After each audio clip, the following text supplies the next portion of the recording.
All right, we are live. Welcome, everyone. We are here today to talk about Section 2 and really all of the book, No More Low Expectations for English Learners, which we've been reading for round 7 of ELL Chat Book Club. The focus tonight is about Siop, and we have our authors here with us, which is an amazing opportunity. So we're going to get a chance to ask some questions of them and hear what they have to say about the book. So we'll start with some introductions. My name is Katie Tupple, and I'm one of the co-founders of ELL Chat Book Club. Tan Nguyen is the other. He and I came together to read one of the books by Dr. Andrea Honigsfeld, and it kind of turned into a movement. So we're really excited to be in round 7. We are having record numbers of people joining, and our chat is spreading, and we're lucky again to have the authors of our text interacting with us, which feels always like we're talking with celebrities and edu heroes. So I will turn it over to Dr. Jana Echevarria, and she will introduce herself, and then we'll go down the line so we know everyone who's participating in our conversation. Hi, it's Jana, and I'm really happy to be participating in this live chat and hope to be able to answer any questions that may come up to further your understanding and just talk about some challenges that you face as either a teacher or a teacher educator for English learners. Thank you. We're so glad that you're with us. And Julie, Dr. Julie Nora, would you introduce yourself? I'm Julie, and I'm really excited to be part of this. I am new to the flip chat and even the book chat. I'm sorry I missed the first 6, but the multiple layers of it, of sort of reading folks' reactions and the responses to that and the introductions. I haven't responded on flip chat yet, but I've watched a lot of the videos, and excited for this part of it, the live part of it as well. So. Thank you for joining us. I think it's true of a lot of people that we have a lot of lurkers, that people don't necessarily respond to questions or put themselves out there, but I've heard from several people who are finally joining and chiming in that they've followed the hashtag for a while. So it's really exciting when they commit and actually want to participate. But it's also nice to know that there are people who are really just getting a lot out of the chats by kind of being a fly on the wall and seeing what other people are talking about. So both are exciting. Next, we have Emily Francis. Oh, hi. I'm Emily Francis, ESL teacher in Concord, North Carolina. I teach kindergarten through 5th grade. This is my 6th year teaching. And I think it's my 2nd book club that I joined. It got me hooked. All the interactions and all the good things that we learn that we can bring into our classroom. So it's just super exciting now that we're reading this book. Thank you. And Dr. Chris Tennyson. Hi, I'm Chris Tennyson. I teach in Smyrna, Tennessee middle school, and I also teach adjunct language acquisition classes and in the graduate program at Trevecca Nazarene University in Nashville. Welcome. And this is my 18th year to teach. So. Wow. I don't think I talked about what I do. I skipped that. Yeah. I'm an elementary English language development specialist. It's my 3rd year in this role, and I've also taught kindergarten and 1st grade. And I'm also an adjunct professor at Portland State, and I teach an English language development course for grads and undergrads who are either learning how to be teachers or who are getting their ESOL endorsement. So the topic of Siop is quite pertinent because that's something that we talk about in the class. I have a hard time separating the class that I'm teaching from a methods course because it's not meant to be, here's what you do in the classroom, but teachers are so craving that when they get to my course in their sequence. So we end up talking a lot about strategies that they can use to support English learners in the classroom, in addition to the kind of the theory and the not so interesting stuff, but the pertinent information to know about language acquisition and development. So let's chat about Siop. I'm curious to know from the teachers in the chat who has been formally trained on Siop and what your experience is with, 1, professional development around Siop, but 2, kind of the extent to which you use Siop practices in your classroom.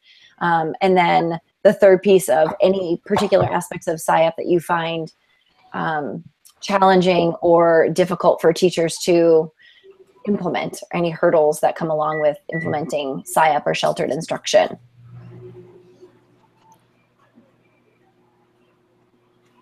Well, I was formally trained several years ago at Siop. I went to Las Vegas to a training. I guess I'll just jump in and answer first. I was empowered when I went. Unfortunately, they only trained the ESL teachers and a couple of people, and they kind of dropped the ball. And so it really needs to be a school-wide kind of thing. We use those strategies. We use the especially the objectives, the language objectives, and the content objectives. And my team uses it because we all went together. But it's not a school-wide practice. So plus our school system has done visible learning, and I don't know if y'all know what that is, but so we are required to do a little bit different process. But Siop is so wonderful. You can put it in anything, and the importance of Siop and all those 8 components doesn't go away regardless of what system you're using. They're there. So I'm sorry. Yeah, can I jump in on that one, Katie? Yeah. That's why we call it a framework, because it isn't a step-by-step process for teaching. It's just was, we worked for 6-7 years developing it, really looking at what are best strategies, have a research base, what do we know works with English learners, and just kind of put it together. And so I think that's why it's kind of had legs for actually more than 20 years now, because as Chris said, it's, when different policies come and go, when different kinds of approaches come and go, now visible learning's real popular, or there's been different things through the years. That's great, and it does fit in typically kind of hand in glove with Siop, with technology, with anything. You can kind of fit it in because it's best practices. So. What about you, Emily? Have you been formally trained in Siop, or what's your experience with professional development or learning about it? Yeah, our county, about a few years ago, 12 years ago maybe, started bringing that Siop training for certain people in each building, so we could just take what we learn and share it in our building. Well, back then when I got the training, I was just a teacher assistant, I guess, because I was helping with parent engagement. They just thought I would be a good fit to get the training. And I fell in love with it immediately when I were given, like you were saying, the framework. I just looked at it and I said, that's exactly what teachers need to be doing so language learners can access content. I wasn't even in college then. I was just getting my associate's degree. And that's kind of what pushed me toward getting my ESL certification and going into the Siop model. So right now, forget it. That's why I embrace, and that's what I push with teachers to make sure that I embrace that framework.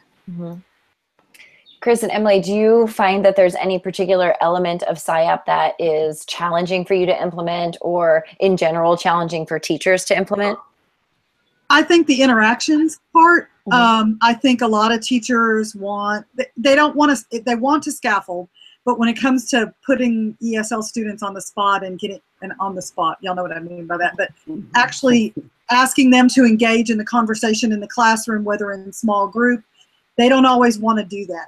They're embarrass them or point them. I mean, they kind of go to the extreme of being too nice instead of actually challenging them to talk more, both with their peers and then with the teacher themselves. I don't know if that makes sense. Yeah, but that really speaks to the whole book, is the low expectations. Completely inadvertent. They're unintentionally falling into what there was a thread throughout the chat on the pobrecito syndrome. That they're not capable. We want to sort of coddle them because they're not capable of participating along with their peers. So. Yeah, it's an unfortunate practice that goes on all the time. Julie, you probably see that in your school. Well, I'll refer back to the book for a second, but it also extends to engagement with families. I think one of the vignettes was about how a teacher who wanted to contact a parent feared that they didn't speak English and that they wouldn't feel comfortable in a school setting, and sort of didn't.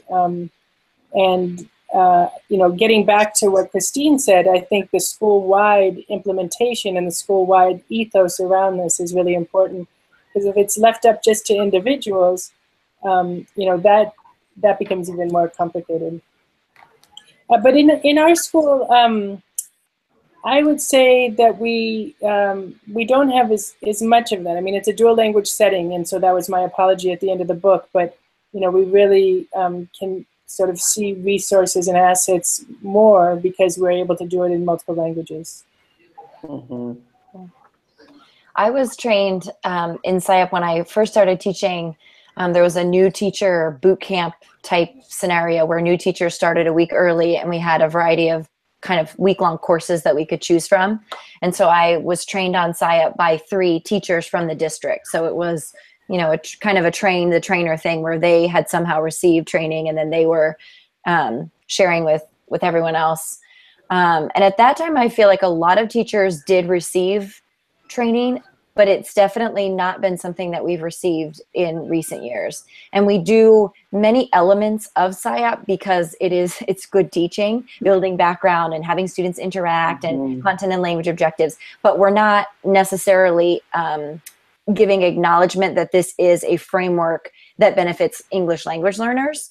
And I think that my fear is that some teachers do consider it something extra.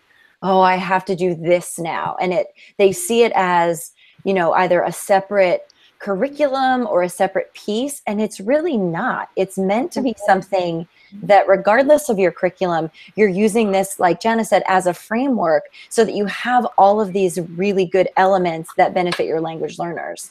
And I think that relates to the theme from the first section of these deficit views about ELLs, that it's something extra that I have to attend to because they don't get it, versus seeing all of those assets and these students who speak more than one language and having that, you know, that place of value be the foundation with which we serve and meet the needs of our English language learners. So I know teachers are doing a lot of these good elements, but it's not necessarily with as much attention to maybe the language needs. So I feel like we have room to grow, and I would like to see kind of more focus come back to PD for all. Like Chris said, the ESL teachers get this type of training, and that's kind of where maybe we're going wrong, is that this type of training needs to be for everyone, not just the ELL teachers, because you know, as we're reading about, we're all language teachers. It doesn't matter if you're the math teacher or the science teacher. It doesn't matter if you're teaching kindergarten or you're teaching seniors in high school. We're all language teachers, and we need to attend to the needs of students who are acquiring English at various levels of proficiency. So, you know, even this year, we're doing our 2nd year of co-teaching in kindergarten, and we have a lot of beginner speakers, which I didn't last year. And so it's been an adjustment of, okay, I have to totally, you know, rethink my approach, because I have a friend who does not want to talk to me. And I try to use Spanish as much as I can to explain expectations, because I know that despite my long-term goal of having him produce language in English, he needs to understand what's going on in the classroom. So I try to tell him expectations in Spanish and support him in English too. But for now, I am using a lot of his native language. But it's definitely different when he's not really producing much at all. So it's thinking about, okay, what do I need to really do to make sure that he's getting the input, that it's comprehensible, and what can I do to support him in producing language too?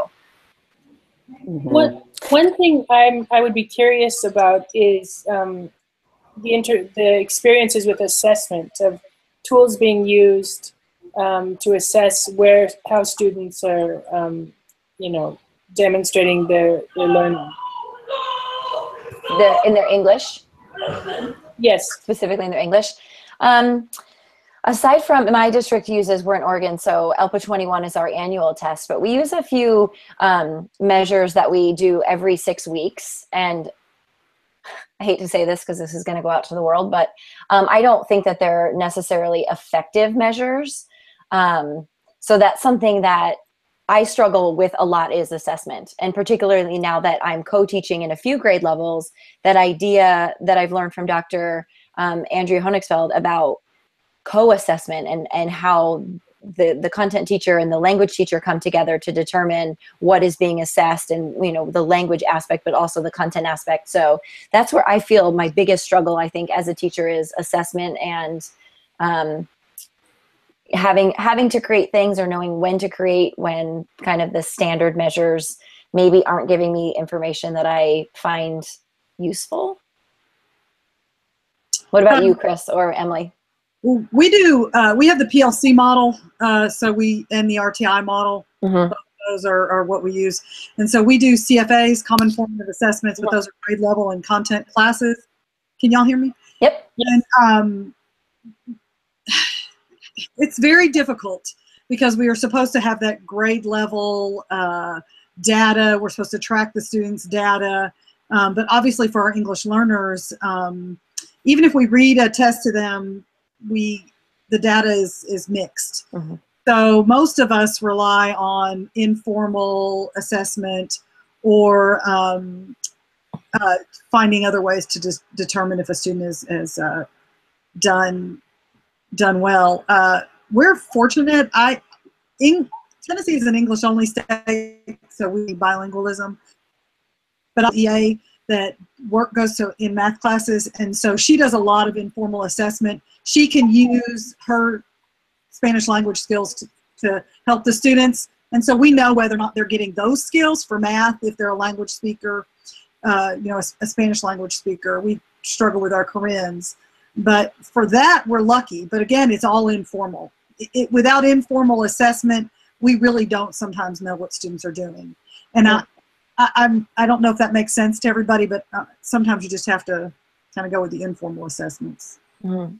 We also use an SAT model, although it's different for grade level teams and specialist teams. We're not quite where they are. Our grade level SAT teams meet very frequently, and they have specific data that they're looking at in reading and in math. And in my district, we adopted National Geographic as our ELD curriculum for pull-out language instruction, and there are assessments that go with that program. But for example, the vocabulary assessment has the word and multiple choice, and the choices that are not correct are really not correct, and the students really just need to identify, oh, that word has been on the wall in the classroom, check. It doesn't really show whether or not they know that word and they can use it in context. So take it with a grain of salt, and they may get a 5 out of 5. I found often students would get a 5 out of 5 or a 10 out of 10 on a pretest. So then where do you go from there? And I would always try to elevate their learning and make sure that they're using words together, and that they're using critical thinking strategies to see how the words are connected and how we can relate them.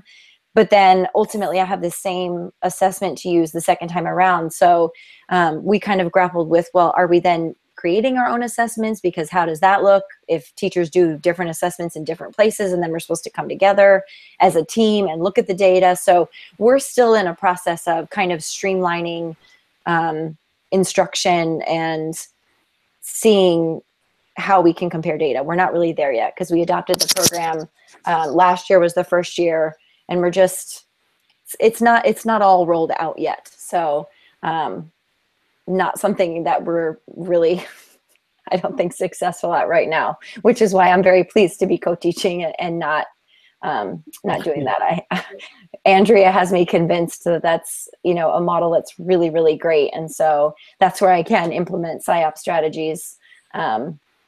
And that's been a really great experience. And that reminds me how, when I was looking over and thinking about which aspect of Siop I think is challenging in terms of co-teaching, that lesson prep piece has kind of a new level of complexity, because it's not just me planning my own lessons, it's me planning lessons around what a content teacher is doing, and finding that time and figuring out what model of co-teaching are we using, and who is delivering what, and what's that going to look like, and what elements as the language teacher do I need to make sure are part of the lesson. So, I try to bring in a lot of that comprehensible input, making sure that students have visuals to look at, and we have charts that we create together and things like that. But it's definitely a process of this whole marriage of getting to know the teacher, getting to know the students, and figuring out how we can work together. So that's become kind of an area with a new level of complexity based on that co-teaching partnership.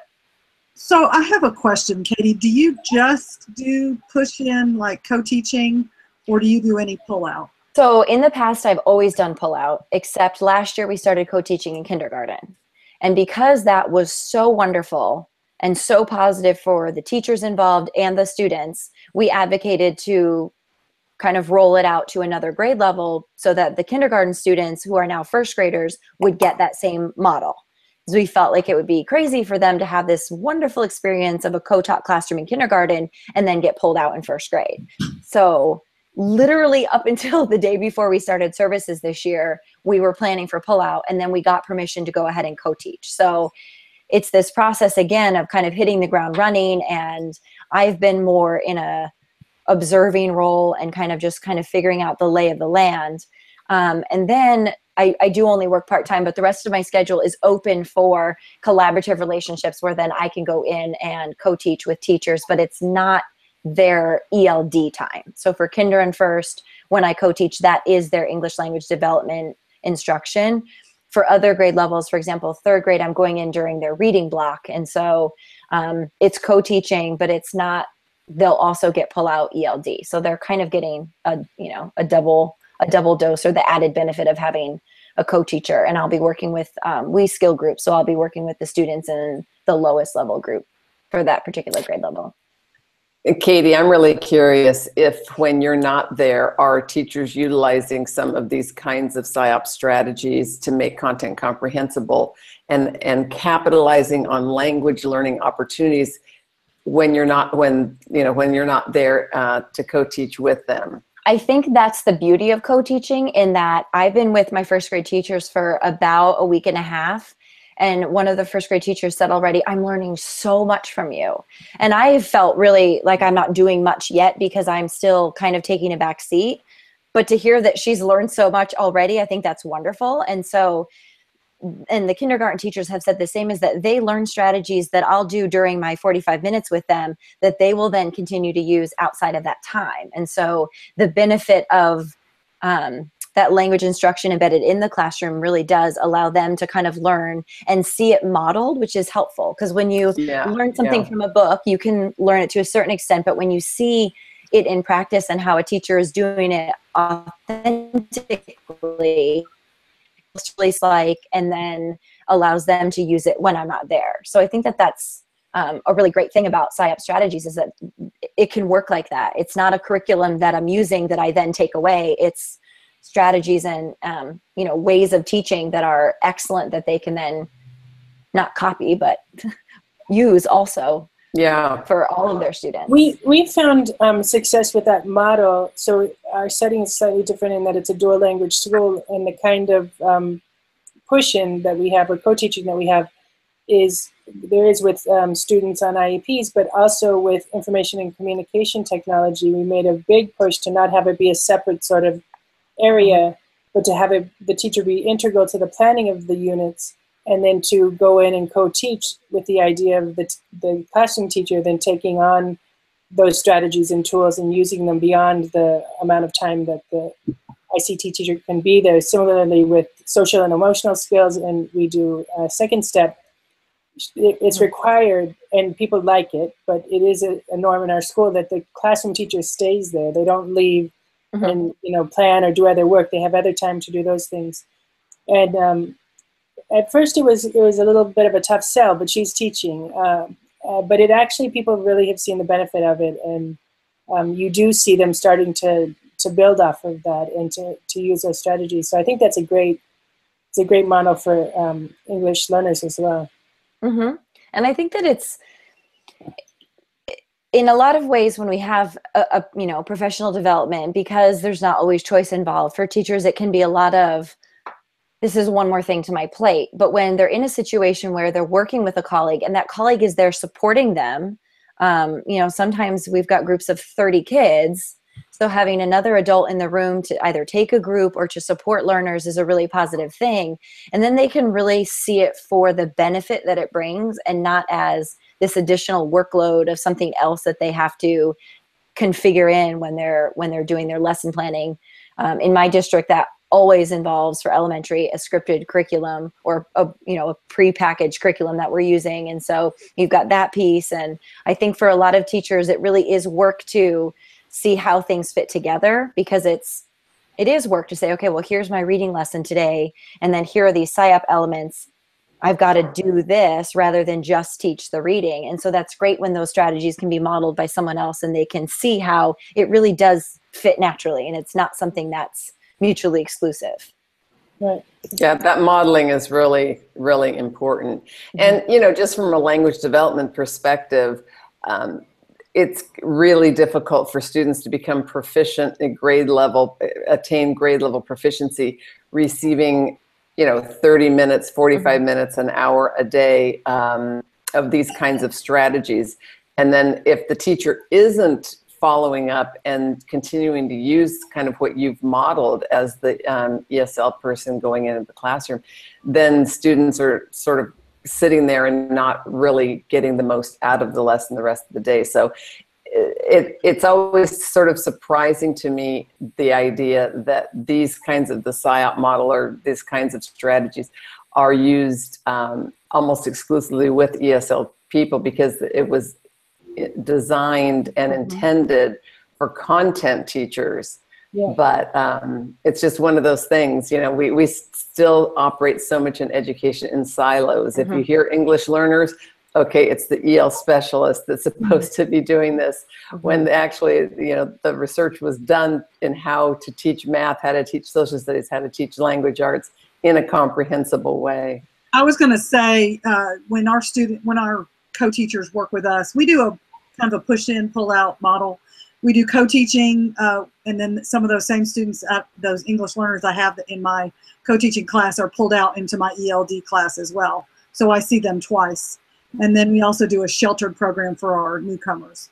But the Siop works for all of our students. We have so many students that are below grade level that when our co-teachers learn those strategies, like you said, Katie, that just from being around us, they haven't actually been trained, and then they use them in all their classes, all of the students benefit.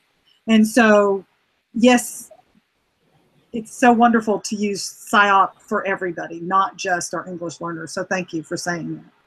And yeah, in fact, we have research too that sorry, but I just wanted to interject that we, in a large school district in Texas a few years ago, as part of the CREATE National Research Center, we found that students who were not English learners also benefited when the teacher used Siop model. They scored better on the assessments when they had been exposed to Siop, even though they were native English speaking students. So sometimes teachers get this idea that it's only for your English learners, and like you said, Katie, that it's extra work, but actually it just becomes a way of teaching that's effective for all students. And that's actually a perfect segue into what I was going to say, that somebody on one of the Flipgrid videos said that all students are language learners, and that's particularly the case when we're learning academic language, because the expectations for academic language are quite high, and even native English speakers need to acquire ways of speaking in a classroom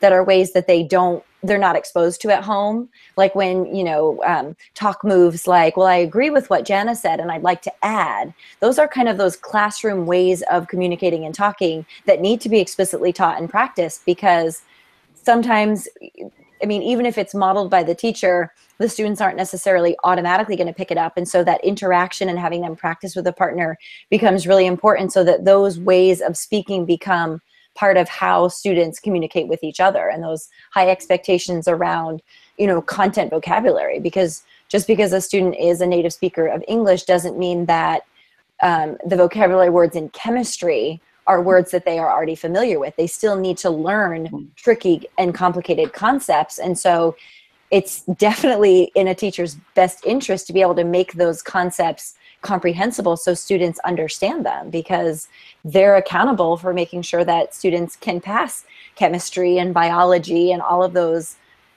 courses with a lot of content. So the elements, it's definitely not a situation where Siop helps you water it down or make it less. It's that it actually helps you to elevate it and bring kids up to the standards that they're expected to be accomplishing. It scaffolds the instructions so that in the learning and whatever you're doing, students can get to that. Yeah. I was in a classroom today where I was thinking about this book and comprehensible input just because the teacher was teaching vocabulary and kind of had different sections where we have a vocabulary routine that we're expected to do in the district, and pieces are repeating the word and then clapping the syllables of the word and then using the word in a sentence where they then talk with a partner and they have to use the word based on the sentence frame.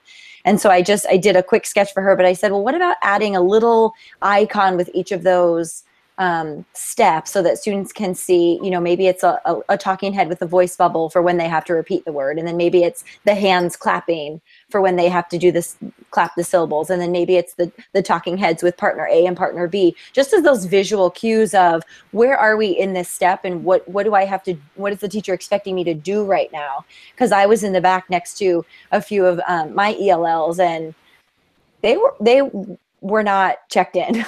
So I was thinking, I was whispering to them about, okay, this is what you need to be doing. But visual cues could help them to kind of stay in step with what the teacher's asking them to do so that they could be effective. Because once I kind of coached them a little bit, they were able to talk to each other and do those sentences. But just even small visuals can make a big difference so students can stay, keep up with what's happening. I find in observing classrooms a lot of the apparent apathy, if you will, is really because students don't understand what to do. And as an observer, I often ask myself, would I be able to actually participate in this lesson right now? Like, were the instructions clear enough? As a teacher, we feel like we're being very, very clear. And, we've gone over this vocabulary routine so many times. Of course, all of the students understand it, but many don't, and for sure English learners need additional support with that. And so, making those expectations really clear, and that's a great suggestion, to make it visual so that it's not always either auditory or written for our English learners. And I gave, in my Flipgrid, I gave a shout out to Valentina's video about comprehensible input because it's amazing. I don't know if you all have seen it, but she does her introduction without any comprehensible input. It's her talking in, I want to say, is it Serbian? I think. I can't remember exactly. And for people who don't speak that language, you don't know what she's saying. And then she goes back and she slows down the pace of her speaking, and she's giving directions about putting your name on the paper and do this and do this. And then, so she has the paper and she's pointing and she's repeating herself. And it's just this, wow, if I was that student in this classroom, not understanding a word of what my teacher just said, of course I'm not going to be engaged. But when she made it comprehensible, you don't know the words that she's saying, but yet somehow you do. You get the message because the teacher is making those efforts to help you understand the message, even if you're not getting the word for word translation or meaning of what she's saying. So I linked to that because I think every classroom teacher should see that and just have that moment of being in the shoes of an ELL. And that's why I said I think some of the best language teachers are individuals who were ELLs in school, because they just have that empathy and they get it. They've been there. One of the assignments I do in my college class is to have the college students write a language learning autobiography where they talk about their experience learning either a second language or English as their second language. And it's really amazing to hear the stories. And sometimes they're just so sad about how terrible these students felt in school because they didn't understand and they didn't necessarily feel like they had a connection with their classmates or their teacher. So it's all those little things that we can do to make them comfortable and also to make them be able to show what they're capable of. And I think you can't underestimate the power of the secondary message that it's somebody who cares about you, cares that you understand, is making an effort. So it's comprehensible, but it also is rapport building. Yeah. Let's move into our question and answer portion. I have a question that kind of is about the Siop model. So Jana and Julie, I'm curious to hear your thoughts on this. With regards to teaching the step of background knowledge, I feel that with our Common Core standards, we've kind of moved away from where we ask students to really connect to their own lives. And there's this emphasis on staying in the text because, you know, that puts everyone on a level playing field because we're not privileging the background experience of anyone. We're asking them to demonstrate their understanding based on this text.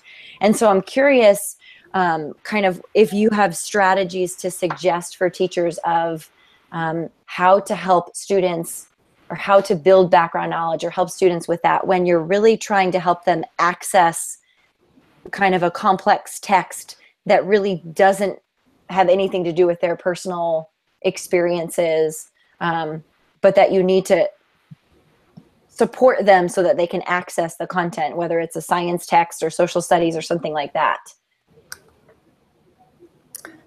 I'll jump in here, Julie, if you don't mind. I'll just take a first start at this because sort of what happened with Common Core is, for a little bit of background, so many teachers were spending a lot of time, like maybe during the reading block, 20 minutes or more doing background. How do you feel about this? What have you ever done with this? And students weren't spending enough time eyes on text. And that was sort of the push to move away from doing all of that pre-reading, building background. But we've taken it to somewhat of an extreme now in that, as you exactly described, that it's supposed to be now, let's not talk about background, let's just delve right into the text. But as David Pearson once said, you know, asking somebody to read without using background is like asking them to breathe without using oxygen. You know, it's impossible. Everything that we read, we're tapping into our background. And so I would just say that we still need to help students by linking between either what they know or what their experiences have been, and link that to the text. I agree that we definitely want kids in the text more, you know, like I say, eyes on text, reading, looking for evidence and so forth, but that doesn't preclude them from also saying, well, have you had that experience, or this is sort of like, and then make a link to something else, because we all use our background schema to make sense of things in the world. And I would add, in the book, we do talk about the Coming to Rhode Island Social Studies unit. And so that unit was designed in our school, where we have a lot of students who are either immigrants or children of immigrants. That particular exhibition at a local children's museum takes like 4 of the pioneers, the first who arrived in their group, and it showcases their lives. So it's very connected to our students. What they're learning about is somebody who came in 1640 from England, somebody who came in the turn of the century from Quebec, somebody who came, you know, subsequent to that from Cape Verde, and subsequent to that from the Dominican Republic. That's not the lives of all of our kids. Some of them, but fit into each one of them. But it's so, we talk about it in terms of how that is connected to who we are as a community.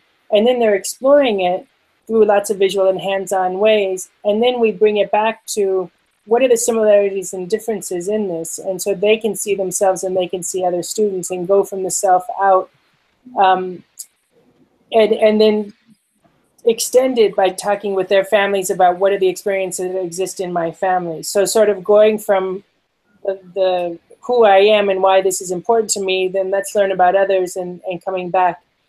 The other thing I would say, building on what Jana said, is, you know, when I look back at the assessments in the last 10 years that have existed, the standardized assessments that our students have to take, some of the writing assessments were not connected to any text at all. So I'm thinking of standardized assessments, right? But yeah. Common Core kind of gets to that. So think about a superhero you'd like to be, right? So obviously there's some background knowledge of what a superhero is, but you know, think about your favorite day in the world, what happened. There's no reading, it's about a personal experience.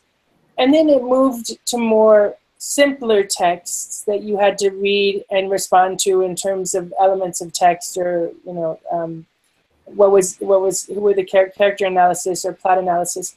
And then Common Core took it to the bandwidth of being grade level bandwidth and comparing 2 texts and doing some, you know, as you said, it's just as if there were one meaning, but just what is in the text. And I think that there's a place in between that. You know, I feel like the most recent iteration of this, as it appeared on Park, for example, in our state, really made no sense for English learners, because the grade level bandwidth, you're cutting them off from understanding that to any degree, and that you can't connect this at all to personal experiences, as Jana just said, doesn't help you understand the meaning of it. I agree, though, we want to have varied experiences with writing, some that have nothing to do with text, but to teach the skills to analyze text, but at a text level that is significant in what it's about, but, you know, to get away from this idea that L's have to be using these grade level bandwidth texts. It makes no sense to me.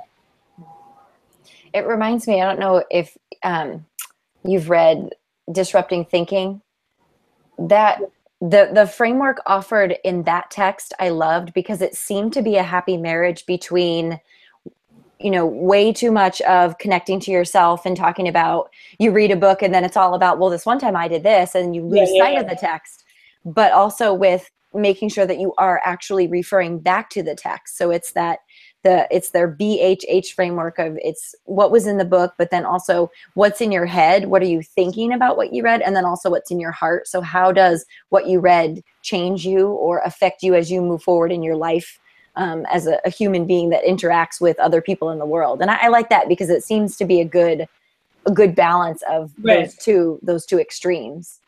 Because that piece of, like Jana said, you can't not bring yourself to what you read. And that is part of understanding, is understanding through the lens of all of your experiences that have led up to you reading that text at that moment. So kind of being able to bridge that and have personal background be part of it, but also giving students that, I guess, leg up to understand and enter the text and have access. Because some of the texts, I mean, I remember we used Dibbles as a reading assessment in Oregon, and one of the passages was about going to the symphony, and our reading specialist said that passage was just, kids would just dip on it, because very few students had the personal background knowledge to know really what that was about. And so if that happened to be, you know, the text that students were attacking in a classroom where they were getting instruction, what supports can you give students to enter that text to where they can then have that frame of reference for, okay, well, what is this about? What is the symphony? And somehow making that come to life in a way that they would learn from that particular text on that topic. Mm-hmm. I think when students encounter text, go ahead. I was going to ask you. I'm sorry. Where they don't have any background knowledge, we have to teach them how to attack that text and use what they have. And I think we underestimate our English learners, because they have a tremendous background knowledge that is just phenomenal, and that it's a very valuable thing, and that they have so many different life experiences that they do have a lot of background knowledge, and they can hook those onto all sorts of things. We have to teach them how to use that background knowledge. Like you said, we all have it and we all bring it with us. What is it they have that they can text them right away? But I teach them how to do that, because they're going to be expected to do that at some point in time without our help. Yeah, I think give them that.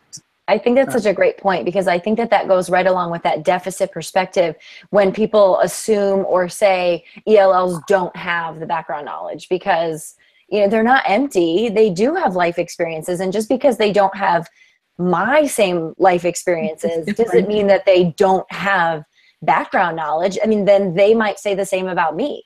I don't have background knowledge about, you know, certain elements that they've lived and that they can, it just depends. Well, what are you talking about? What is the topic? But yes, there are avenues that they could connect with. And it might be, you know, if we're talking about going to the symphony, maybe they haven't done that, but they've experienced music. You know, they've experienced aspects of their culture.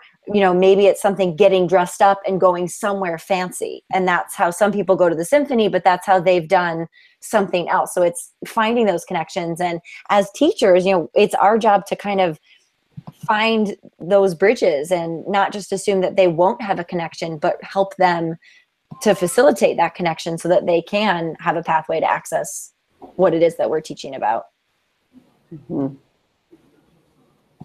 Emily and Chris, do you have any other questions for our authors? One question that I had before when I was telling the teacher about the Siop is, of course, you have all the components and they have a certain block of time where they have to do math or they have to do ELA.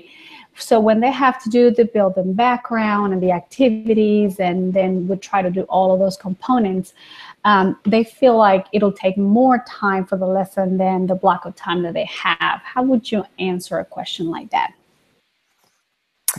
Well, what I would say is, first of all, during the training or learning the Siop model, what's been most beneficial is to have groups of teachers when they're sitting down, whether it's through a PLC or with a trainer, do one component at a time for maybe 2 months, just really delve deeply into that component, practice it, practice implementing it, come back together, talk about it, make suggestions to one another, and then add the next component.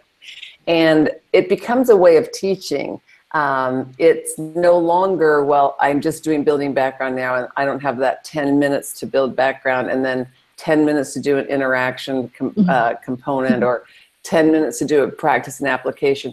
They really aren't separate things. They're interrelated aspects of teaching, and the more teachers become familiar with it and learn these different features more deeply, as I say, it just becomes much more a way of teaching.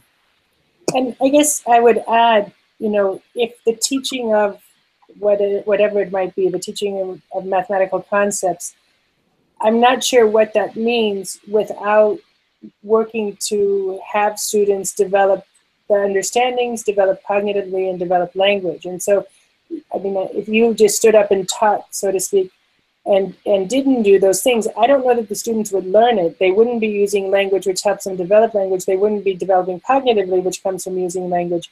So in a way, maybe the teacher's keeping a pace that the teacher needs to keep, but the students are not keeping the same pace in terms of learning. Right. And as soon as you can get the students to that place, they can keep the pace more easily with fewer of those scaffolds. But I guess it's whose pace and what's the goal of teaching. I think that's an interesting point about pacing, because in my teaching context, there is a pacing guide and there is an expectation that you move through lessons, particularly in reading. And something that I've brought up and I've questioned is, what would happen if, for our most struggling readers, the pacing changed and we didn't move through maybe as many of the reading units, but we took the time to teach it well? What would happen? And it's a question that I still have out there, because we haven't changed it. But if you think about the difference between posing a question and giving 2 seconds of wait time, which is kind of, I've read that that's about an average. You just go into, okay, answer, to thinking of how much time ELLs need to process and asking the question and giving them a full 30 seconds or giving them a full minute to process and think. It does take more time, but it's time that's well invested, because the overall outcome is that they truly understand the content and can talk about the content and write about it, rather than just, we covered it, but you have to spend more time later on catching them up with that achievement gap. That was my answer. Right. Yeah. So exactly, that pacing piece, I think, is really huge, because what if we took 2 days to cover the lesson that should have been covered in one?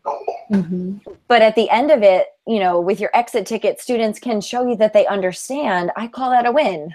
Yes. They have a deeper understanding and they can use it for themselves. It's not just something they discussed in class, but they can internalize it more. And I love how you said wait time. I just have to say, the best way for me that I found to do wait time is make sure everybody has an answer before I call on anybody, whether it's writing it down, them having to have it in their head because they don't know who I'm going to call on, because I don't let people raise hands. But wait time. So, and that's in a regular ed classroom where I co-teach. I don't let my students just give answers. And I've had to teach my co-teacher that as well. But yeah, just allowing them to go deeper, so much deeper. It's so much better. Everybody benefits. That's a little tiny piece that is huge for a teacher who may not be familiar with Siop or with really good strategies for English language learners, wait time is huge. Because to think about the fact that you actually want students to think about their answer. And if you had to do that where you're processing maybe with 2 different languages, or you're just thinking of the words that you want to say, it takes time. And that can produce such better results for our language learners to give them that time. So like we talked about, just being able to model for other teachers is something that I wish was happening in more classrooms, because if a classroom teacher learns, oh, I really need to wait a full, whatever it might be, 30 seconds, 45 seconds, and they consistently did that, they would be consistently engaging all of their students, but particularly their ELs, in more thinking. Because then our ELs learn, you can't just, you know, look like you were thinking and then somebody else answers. It's everybody is accountable. Right. I think of 2 students that we had who just personality-wise, let's assume the teaching was the same to both of them, were so different. One of them was just extremely outgoing in everything he did. I could see this guy being the mayor of the town. He arrived in 3rd grade from the Azores and just was extremely outgoing, and he actually came younger. He came in 3rd grade, so he was more willing to take risks. Another student who came a little bit older and was not willing to take his personality. He was not willing to take risks, and it took him longer. And just watching how those personalities allowed them to acquire language at a different rate and participate at a different rate. And I do attribute, they had 2 different, you know, they weren't it wasn't a matter of teaching in that case, it was a matter of personality. But what can teachers do to encourage the Andres, right? So that they're participating, because he then zoomed into, it took him still time to develop all of his academic language, but zoomed into participating and engaging socially and comprehending. And the other student, you weren't quite sure how much he was speaking, you know, and using language in English. And I also think of Ellen Keene, one of the editors of this series, and I don't know how many of you have ever worked with her, but I worked with her for 3 years as a resident in a residency in our school. She does a lot with literacy work. And she comes and she models working with kids. And she would say to kids, so what do you think that means? You know, trying to talk about comprehension. And the child would say, I don't know. And she would say, but if you did know, what would it mean? And just that little thing, it's amazing. And all of us do that now. And it gets them out of them. Like, okay, so if I did know, what would it be? And it's very funny because one of our teachers, a special ed teacher who participated in this with us, she had a young 3-year-old in her house, her son. And she said at one point, he asked her a question. She says, I don't know, Eric. And he said, but Mommy, if you did know, what would it be? So he started using it with her. But that one little thing of if you did know, what would it be? It's amazing what it does. I love that.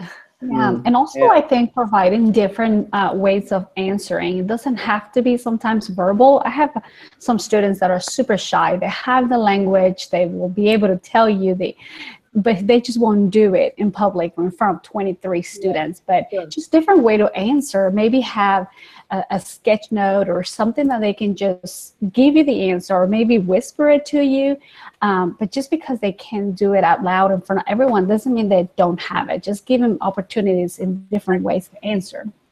I think that's a great scenario where technology comes in, because I'm dealing with that with one of my 1st graders. He actually scored a 5 in speaking on the ELPA 21. But he didn't exit because his overall composite wasn't proficient yet. But he does not speak. And he did in kindergarten, but now that he's in 1st grade and it's a new scenario, he will not speak to me or to the teacher or out loud in class. But in kindergarten, the classroom teachers had one-on-one iPads. And when he had to record, I mean, we used them in ways that scaffolded for ELLs. He would record on his iPad. So that reminds me that I need to bring that out and say, okay, well, then you need to go to your office space and record your answer and bring it to me. And I'm going to listen to it, because I know he's capable, but there's just that barrier. And it's because he's shy. But think about, for somebody that didn't know his ELPA score and didn't know him in kindergarten, would assume that he was a very low level speaker because he doesn't produce. Yet it's a personality thing. It's not an ability, it's a personality issue. So I'm going to hand him the iPad tomorrow and say, go record and come back. Yeah. I want to share, so we did last year during Children's Book Week, we had, we focused on inclusion of students in literature. So often kids of color or immigrant students or kids with non-traditional gender identities or what have you are not, they don't find themselves in books, that concept of windows, mirrors, and a sliding door. So one of the speakers was a woman who did research in a kindergarten classroom, and she herself was gay, but she was looking at a boy who was adopted from Cambodia, and he had a teacher who, and he had two moms, he had a teacher who was great at inclusion and used responsive classroom and was very committed to social justice and transformative education. So she went in expecting for the boy during share time in responsive classroom to say, oh, this weekend, you know, my moms and I did blah, blah, blah. And one student would say, what, your moms? And then the teacher would do his magic. And in January, she had to change her research question because he never mentioned his moms. And so the teacher did planned teaching. The name of her book is Making Room for One Another, Designed in Dynamic Dialogicality. And so he designed a unit on family, for example. And so he chose books and activities and things that were inclusive. But then he would also respond in the moment when something happened. So somebody might say, oh, that's so gay, and the teacher would deconstruct that in front of him. So the teacher was reading in Tango Makes Three. I don't know if anybody knows that book, but a book about two male penguins who are in love and they're trying to hatch a rock and it's not working out. So the zookeeper gives them an egg and then they adopt this penguin. And so the teacher reads it when he's reading. And so what she had noticed up until January is that this child was already self-silencing. He was not allowing, he wasn't speaking. And this isn't a question of language, this is a question of identity, right? But he was self-silencing because he didn't think that was something he could talk about. And then when the teacher read the book, he was under the easel, he was very uncomfortable. But then he went home and he wanted his moms to buy the book, read it over and over and over again. And it was only at that point that he started talking about his moms. And so with him, and what was interesting to the researcher is she thought it would be about having two moms. And for him, it was about being adopted from Cambodia. So the fact that he was adopted was his entry into feeling comfortable in the classroom. And so with language, you know, when we have kids coming into the classroom who feel like what you just said, Emily, that, you know, I'm not going to speak up in front of all these people because I'm going to be humiliated or they're going to laugh at me or this isn't the right way to speak or I'm not like everybody else. They're going to self-silence, you know, and not feel comfortable. And so what is it that the teachers can do to make them feel, you know, that this class, this book, what we're studying is part of you or you're part of it? Mm-hmm. That's a good story. I like that. Mm-hmm. I'm going to ask one more question before we wrap up. I know that there are many books about Siop. I have one of them right here. Not everyone is like me that likes to read a book in order to learn about whatever. I'm a reader. I love to read. What other resources are available if a teacher doesn't have access to a specific training on Siop where they might learn comprehensively about it? Are there other resources outside of reading an entire book about it? Maybe some shorter website or videos or things like that that we might be able to push out for teachers who could, so that they can learn a little bit more about Siop? Well, this is a tricky question because we have done so much research on Siop, and what we found was that the more, and this is over multiple studies over the years, that the higher the implementation, the greater the student achievement was. So I'm a little bit hesitant to say, well, yeah, because I was actually surprised somebody during this chat said, oh, just Google Siop, and I was shocked at how much is out there online. I mean, just different districts have posted things, different people have posted things. So I don't have any issue with that, but why I say it's a little bit tricky is because, you know, as a researcher, as an educator, I really want teachers to understand, like, why they would use this activity, or, you know, what what do English learners need? And that's why I said in one of the posts that making content comprehensible, which by the way, Katie, I need to get you a more updated copy. I think that's like the second edition, and we're on the fifth edition now, which it's like twice as big because we've really delved a lot more into the language objectives. But anyway, you know, I just have a hard time saying, well, just look at such and such a website, because they will get a lot of good ideas or good activities, but without having that foundation of understanding, you know, what the research says, why you would use this activity, if you have this objective, you know, how you would group students to really capitalize on what they bring. I don't know. I just have a real issue with just getting a lot of neat ideas and without understanding how to apply them. So I'm probably not the best person to ask. Believe me, once somebody has an understanding of why implementing a lot of those or all of those features within a week is actually important, and we have empirical research to show that it's important, then after that, you know, have at it with adding new ideas and different activities and all of that kind of stuff. You know, is there some kind, this would be an interesting project, maybe some kind of a way to see if there are settings where there's just really strong implementation where people could go to observe? Again, well, it's not getting at what you're saying of the foundations, but I think just knowing that you're watching something that's well implemented and being able to observe it.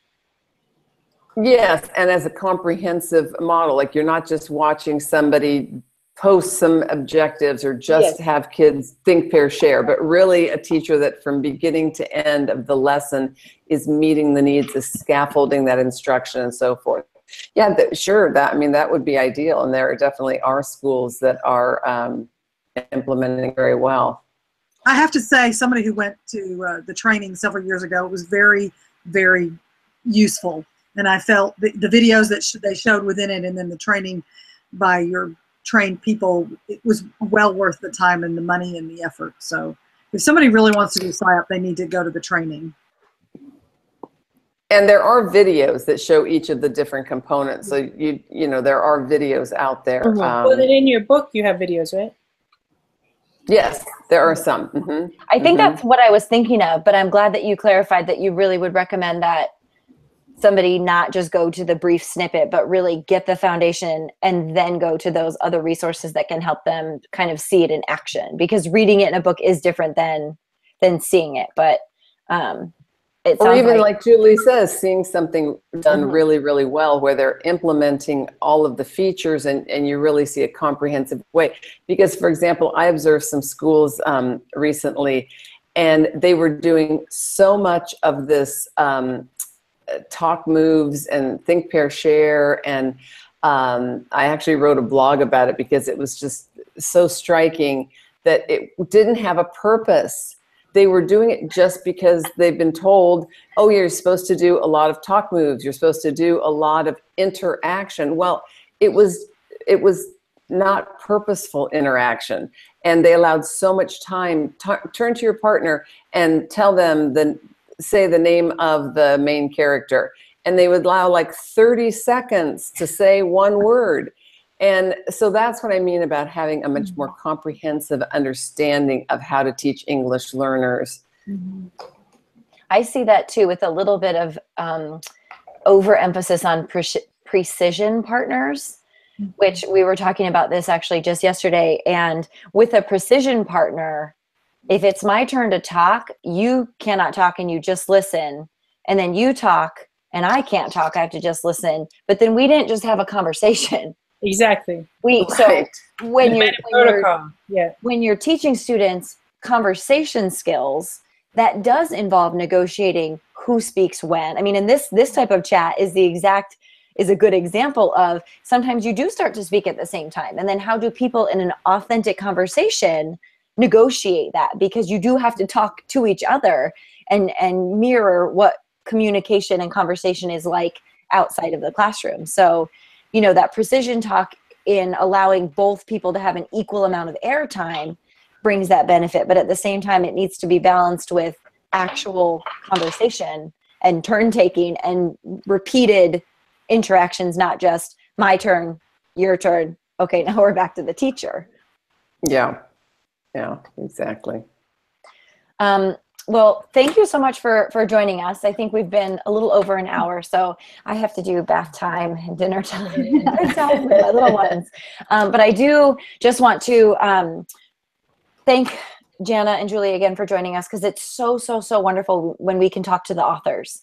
It does feel like, you know, engaging with such knowledgeable people. And it's also great to then bring teachers in and have a conversation, because there's so much benefit from all sides of it, having researchers and authors and teachers conversing, because everybody brings a unique perspective, and it really made for a good conversation. It was fun chatting with you all. Tomorrow we're shifting to section 3.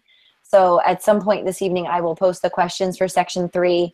And then we also have our book giveaway coming up on Sunday. So Jana is going to contribute a Siop book, and then we're also going to have some of the books for ELL Chat 8.0 to give away. So we're kind of going to do it as a wrap-up post and pose the question of what did you get? What's your biggest takeaway from this text? And going forward, what was your biggest aha, or what makes you super glad that you participated in the chat and read this particular work? And then we'll do a random drawing based on those responses to give away some texts. Well, I also just want to say thank you for your organization of this. I think it's all the richer for the way you've structured this. So tonight and everything along the way. So thank you so much. Thank you. I love Yes, doing it. Katie, you've been terrific. And it's just, I love all the participation and the way that you have encouraged people to participate, and just so many teachers and educators making their comments. It's been a really great experience. So thank you. I think I was just reading an article. I think I retweeted it from Jennifer Gonzalez from Cult of Pedagogy, about how Twitter is such a great platform for PD for teachers. And I feel so authentically like it's transformed my PD, because we don't always get PD that's focused on ELLs. Mm-hmm. And I am accessing it all the time from my home. So I think it's super powerful. And I love that our group and our PLN is growing with teachers who are so passionate about making the best instructional scenarios for ELLs. And with this book particularly, we're trying to kind of cross that bridge and bring in some content teachers too, so that it's not just ELL teachers focusing on ELLs, that it's all teachers really focusing on what ELLs need. So hopefully we can continue to grow, and I'm excited for our next round. All right. Great. All right. Thank you. Thank you, everyone, for joining. See you, everybody. Jana, you want to go get to bed now? Yes, I will. Thank you. Take care. Send a Bye, photo of everyone. the tomorrow. Thank you, Katie.